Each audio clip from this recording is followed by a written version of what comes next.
The morning sun filtered through the buildings of downtown Chicago as Daniel made his way toward his interview. Dressed in his only decent shirt and tie, he clutched a folder containing his carefully printed resume. This was the opportunity he had been waiting for, an engineering position at a respected tech company.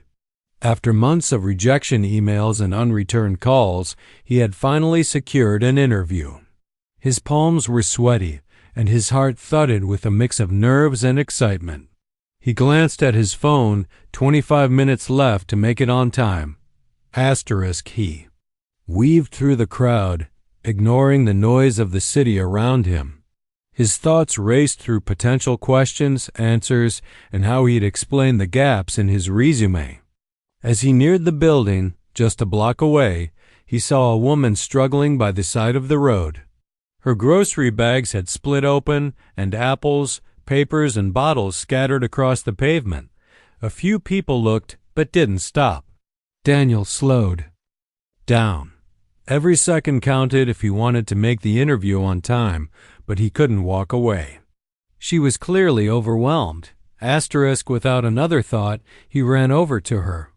"Do you need help?" he asked quickly. She nodded, clearly flustered. "I tripped.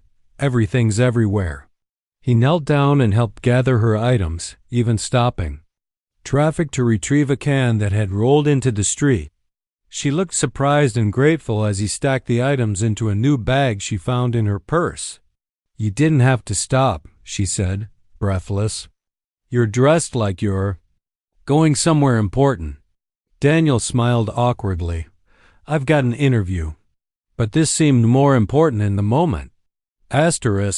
They walked to her car together, a sleek black vehicle parked near the curb. She popped the trunk and he placed the items inside. "You saved my day," she said, brushing back her hair. "What's your name?" He held up his resume folder with a nervous chuckle.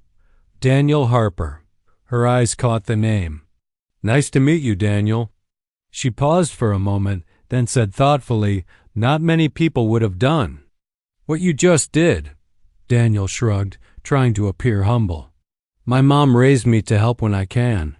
She gave him a warm smile and got into her car. As she pulled away, Daniel looked at his phone. He had 5 minutes to spare, but he was still 2 blocks away. He sprinted toward the building, dodging pedestrians.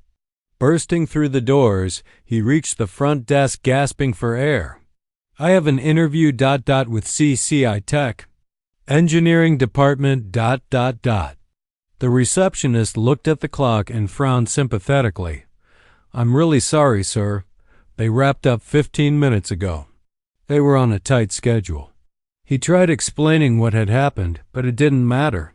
She offered to keep his resume and wished him luck. Daniel stepped back outside, shoulders sagging. The adrenaline from earlier had drained out, leaving behind disappointment and self-doubt. He leaned against a lamppost and watched the cars pass by, wondering if helping that stranger had cost him his one real shot. But deep down, even through the frustration, he didn't regret it. Something told him he'd made the right choice, even if it didn't feel like it at that moment.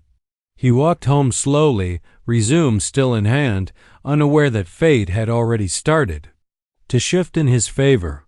The next morning, Daniel was making coffee in his cramped apartment when his phone buzzed. Unknown number. He almost ignored it, assuming it was a spam call, but something told him to pick up. "Hello?" He answered cautiously. "Mr. Harper?" A calm, confident voice responded. "Yes, this is Daniel.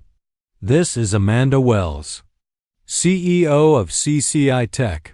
I believe we met yesterday under different circumstances." Daniel froze, the coffee nearly spilling from his cup. "The woman with the groceries?" he said in disbelief. "That was you?" She laughed softly. "Yes, I was on my way back from a team retreat, dressed down and unrecognizable." Daniel was stunned. "I had no idea." "I know," she said kindly. "That's part of what impressed me. You didn't help because I was someone important. You helped because it was the right thing to do.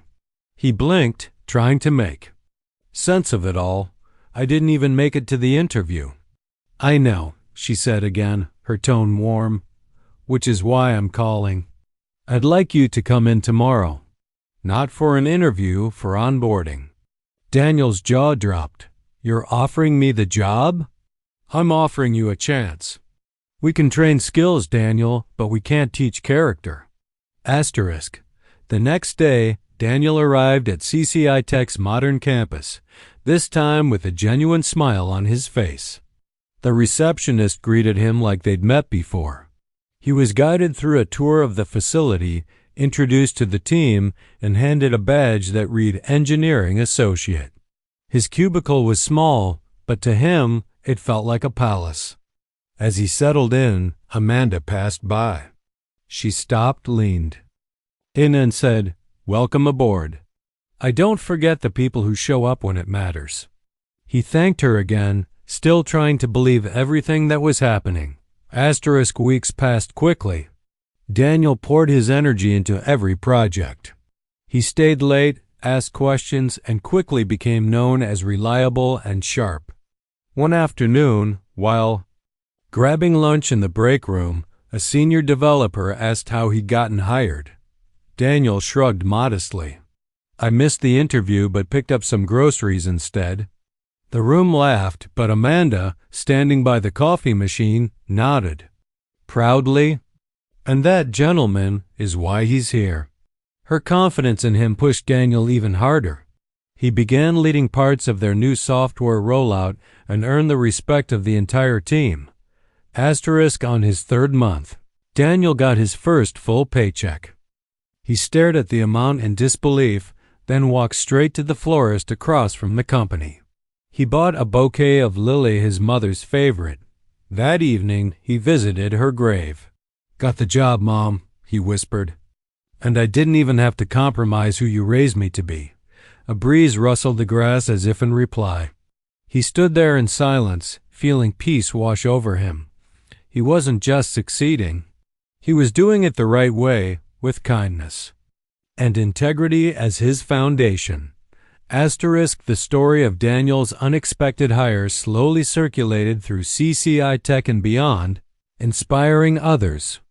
Amanda even mentioned it in a keynote speech at a national tech conference. In a world chasing results, never underestimate the power of empathy, she said. Daniel watched from the audience, humbled.